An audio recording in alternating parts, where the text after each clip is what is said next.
اللهم صل على محمد وعلى آل محمد بسم اللہ الرحمن الرحیم۔ سوال: اسلام کا کلمہ کیا ہے؟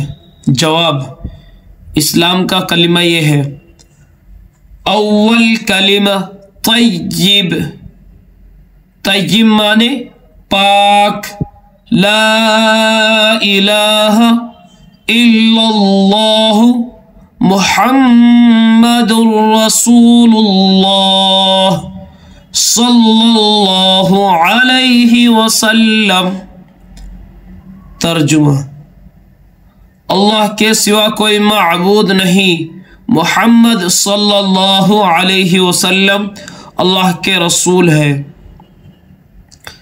لا الہ الا اللہ، بہت سارے بھائی ایسے کلمہ پڑھتے ہیں الہ، یہ غلط ہے۔ لا الہ الا اللہ محمدر پڑھتے ہیں، محمدر یہ نہیں ہے، دال کے اوپر دو پیش ہے۔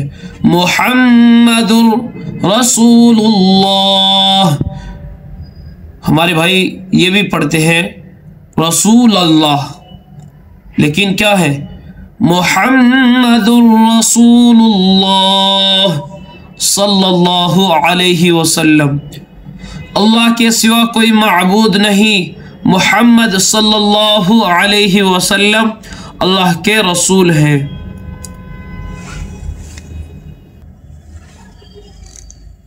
ہر مسلمان یعنی ہر مومن مسلمان پر لازم ہے کہ اپنی اولاد کو نماز، روزہ اور یعنی 6 کلمے ایمان مفصل و مجمل سکھائے اور اسے زبانی یاد کرائے، اور خود بھی ان کو زبانی یاد کرے صحیح تلفظ کے ساتھ میں، جیسے بسم اللہ الرحمن الرحیم، اللہ کے نام سے شروع جو بہت مہربان نہایت رحم والا ہے۔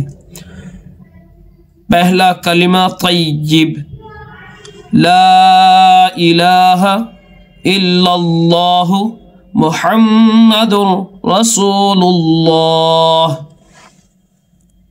صدق اللہ۔